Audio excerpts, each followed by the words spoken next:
अस्सलाम वालेकुम स्टूडेंट्स। आज का हमारा फिजिक्स का लेक्चर है 4.4 resolution of vectors on page number 84। सबसे पहले इसकी डेफिनेशन यहाँ से स्टार्ट होती है। टू डिवाइड अ वेक्टर, यहाँ पे वेक्टर की बात की जा रही है तो हम फॉर सी जगह वेक्टर लिखेंगे। Into its component is known as resolution of vector. जी सेकेंड हमारे पास जो डेफिनेशन आती है नेक्स्ट पेज पे, रेक्टेंगुलर कंपोनेंट्स ऑफ फोर्स। इसकी डेफिनेशन बेटे यहाँ से स्टार्ट हो गया। Force is dissolve into two components which are perpendicular to each other, these are called perpendicular और rectangular components of force. Now अब हम क्या करेंगे, एक फोर्स वेक्टर ले लेंगे। किस पे लेंगे? एक्स एक्सिस पे लेंगे। और जब वो एक्स एक्सिस के साथ क्या बना रहा है, एंगल थीटा बना रहा है। यहाँ पे आपको ब्लू कलर की लाइन नजर आ रही है, ये हमारे पास फोर्स एफ है। और यहाँ पे एक्स वाई प्लेन आपको ब्लैक लाइन में नजर आ रहे होंगे, ये एक्स एक्सिस है, दिस इज वाई एक्सिस। अब हमने क्या लेनी है, एक टॉर्च या बीम ऑफ लाइट ले लेंगे। जब हम इसको ऊपर वाली साइड पे रखेंगे तो इसका शेडो हमें नीचे वाली साइड पे आएगा, एक्स एक्सिस पे। तो वो हमारे पास कौन सा कंपोनेंट आएगा, एफ का परपेंडिकुलर कंपोनेंट एक आ जाएगा। और अगर हम बीम ऑफ लाइट को यहाँ से रखेंगे तो हमारे पास इसका शेडो वाई एक्सिस पे बनेगा और वो हमारे पास एफ का कौन सा कंपोनेंट आ जाएगा, एफ वाई। अब ये एफ वाई वाले कंपोनेंट को इस साइड से इस साइड पे शिफ्ट कर देंगे। जब शिफ्ट करेंगे तो आपको नजर आ रहा है हमारे पास एक राइट ट्रायंगल आ गई है, जिसमें हमारे पास ये हाइपोटेन्यूस होगा, this is perpendicular and this is base. अब हम क्या करेंगे, हमने निकालने हैं इसके परपेंडिकुलर कंपोनेंट्स, मतलब एफ एक्स और एफ वाई की वैल्यू। इसके लिए हमें क्या करना पड़ेगा, हमें लगानी पड़ेगी ट्रिग्नोमेट्रिक रेशियो। सबसे पहले आपके पास आता है कॉस थीटा। कॉस थीटा किसके इक्वल होता है, बेस ओवर हाइपोटेन्यूस के इक्वल। अब यहाँ पे देखिए अपने ट्रायंगल में, यहाँ पे बेस हमारे पास किसके इक्वल है, ओ ए के इक्वल। यहाँ पे हमने बेस की जगह ओ ए लिखा है, डिवाइडेड बाय हमारे पास हाइपोटेन्यूस किसके इक्वल है, ओ सी के इक्वल। तो यहाँ पे हमने ओ सी लिख दिया। अब ओ सी जो हमारे पास वेक्टर है उसको हमने किससे रिप्रेजेंट किया हुआ है, एफ से, और ओ ए को हमने रिप्रेजेंट किया है एफ एक्स से। तो इनकी वैल्यूज यहाँ पे पुट कर देंगे।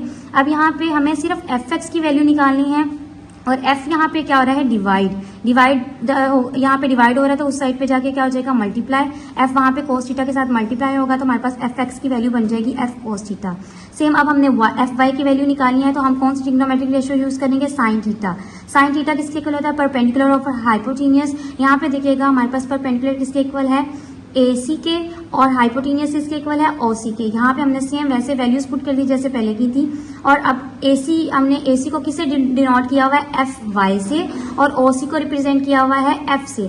यहाँ पे हमने इसकी वैल्यूज अगेन से पुट कर दी। अब हमने FY की वैल्यू निकालनी है तो F यहाँ पे डिवाइड हो रहा है, दूसरी साइड पे जाके क्या हो जाएगा, मल्टीप्लाई। हमारे पास FY के भी कंपोनेंट बन जाएगा, that is F sine theta. Next हमारा टॉपिक है 4.5 determination of force from its perpendicular components.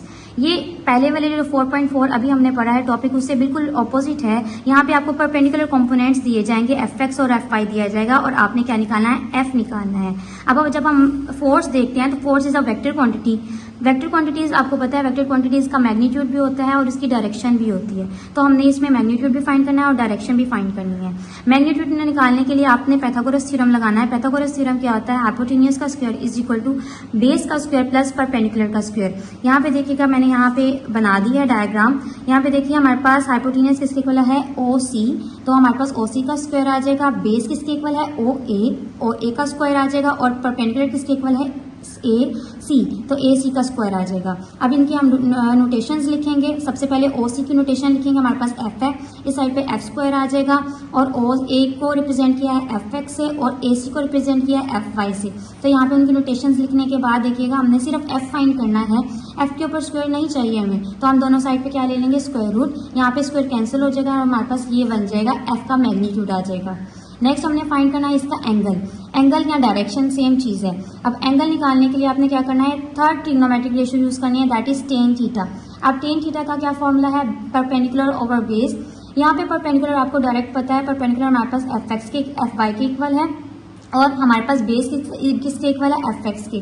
Direct मैंने इधर वैल्यूज पुट की हैं। अब थीटा निकालना है तो टेन दूसरी साइड पे जाके टेन इनवर्स हो जाएगा और that is the direction of the force.